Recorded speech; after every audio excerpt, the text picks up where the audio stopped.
Now let's talk a little bit about the etymology of binomial coefficients. It might not be immediately clear why they are called binomial coefficients. It's called a binomial coefficient because it appears, or they appear, naturally when taking powers of the sums of two variables, where this 2 is the source of the prefix bi. Let's explore this a little bit. So theorem, so let n be a natural number. Let's look at x plus y, the sum of two variables, and raise it to the n power. We claim that this is going to be some sum of products of x's and y's, where the coefficient on x to the n minus k times y to the k is precisely the binomial coefficient that we've been talking about, n choose k. Let's explain this via an exploration of ideas. Idea. So let's talk about x plus y to a manageable number, like 3. And this is going to be x plus y times x plus y. All right? If I were to multiply all of this out, I'm going to get some coefficient in front of my x cubed. I'm going to get some coefficient in front of my x squared y. I'm going to have some coefficient in front of my xy squared, and then some coefficient in front of my y cubed. So here's the question for you. How many ways can I get x cubed? Well, when I'm multiplying this out, the only way I can get x cubed is by multiplying x from the first brackets times x in the second brackets to x in the third brackets. Of 3 positions that we have to consider, we choose all 3 to be x's. So we get x, x, x. So this gives us 1. 3 choose 3 is 1. Now, how do we get x squared y? Well, when we're multiplying through, we're going to have to figure out the number of ways to get 2 x's and 1 y. So of the 3 variables that will be multiplied with each other, we choose 2 to be x's, and we can get them like so: x times y, x times y times x, and y times x. 3 choose 2 is 3, and so the coefficient here is going to be 3. How many ways can we get 1x and 2 y's? Well, of the 3 positions, we're going to choose one of them to be an x. So we get 3 choose 1, which happens to be 3. And how many ways to get 3 y's? Well, of the 3 variables that we're going to multiply, we're going to choose none to be x's. There's only one way to do that, and so we get 1. The interesting thing about binomial coefficients is that they appear naturally in a number of different places. If you've ever heard of Pascal's triangle, this is another place that we can link directly to our binomial coefficients. So here's how you build a Pascal's triangle. You start with a 1, and in the next row, you put a 1 to the left and a 1 to the right. And then we can start adding. On the leftmost side, you're going to put a 1, and then in between but below the 1 and the 1 is going to be the sum of these two things. So we're going to get 2. And on the outside, we're going to get 1. On the outsides, again, are going to be 1s, but below, we sum the two things framing it above. So here we're going to have 1 plus 2, which is 3. Here we're going to have 2 plus 1, which is also 3. So this is a fun little organic way to build this triangle. But the thing is that it actually gives us the binomial coefficient. So if we correspond this row to be n is equal to 0, here we're going to have n is equal to 1, n is equal to 2, and n is equal to 3, then we can think of these as choosing. So this one corresponds to 0, choose 0.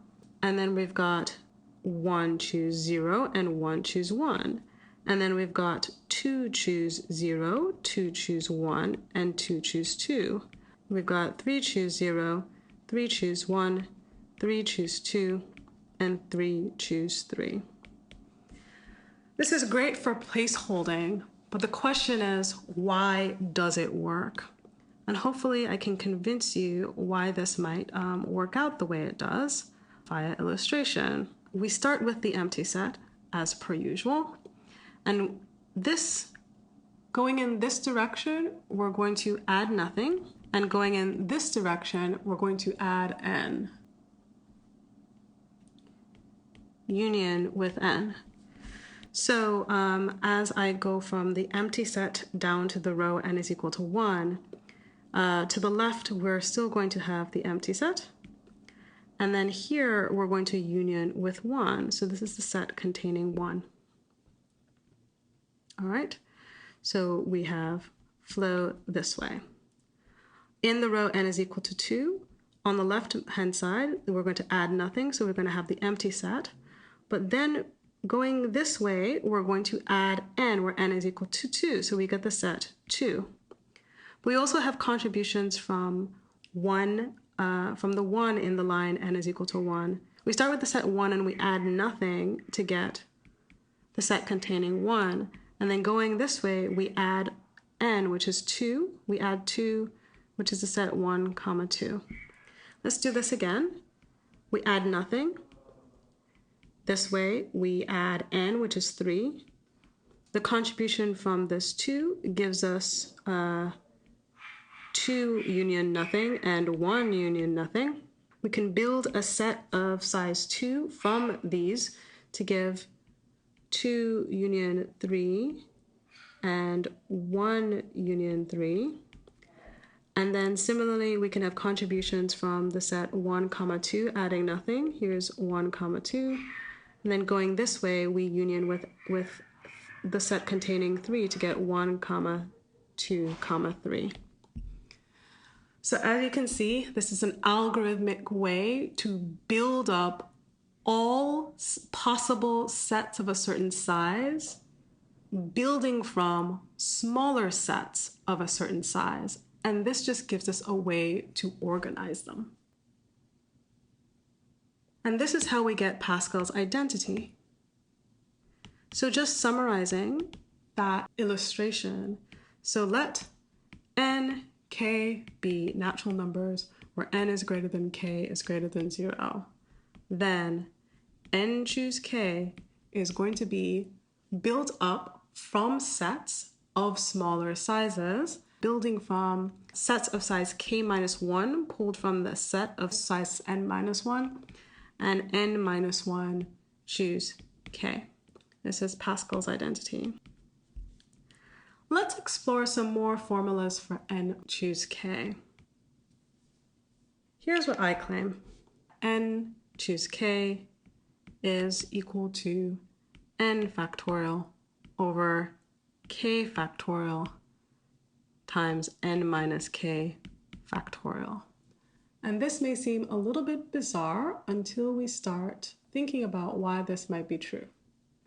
Here's the idea. Recall our previous classes that lists account for order while sets do not. So for each set of cardinality k, one can create k factorial different lists. How do we create these? Just by reordering the elements. So for example, just by way of illustration, if I had the set 1, 2, and 3, I can create the list 2, 3, 1, which would be separate from the list 3, 2, 1, which would be separate from all the other lists if I simply reordered the elements. Okay, so what does that mean? If I take the number of k element subsets from a set of size n and I multiply by k factorial, I should get the number of k element lists from a set of size n with no repetition. And let's talk about what these are. So we've got k factorial. We're going to multiply that by the number of k element subsets from a set of size n. That is simply n choose k by definition. And last class, we learned how to count the number of k element lists from a set of size n with no repetition. This is going to be n times n minus 1, dot, dot, dot, all the way down to n minus k plus 1. And now we have all the fundamentals. Because remember, n times n minus 1 all the way down to n minus k plus 1 is simply n factorial over n minus k factorial. Taking the k factorial from the left-hand side to the right-hand side, we get that n choose k is equal to n factorial over k factorial times n minus k factorial. We've established this identity. Today we learned about the binomial coefficient, and we've talked about a lot of different ways to count different kinds of sets. What we're talking about here is sets without repetition. It turns out that sets with repetition are more difficult to talk about, so we have to introduce a new concept called the multiset. Next class, we'll do exactly that.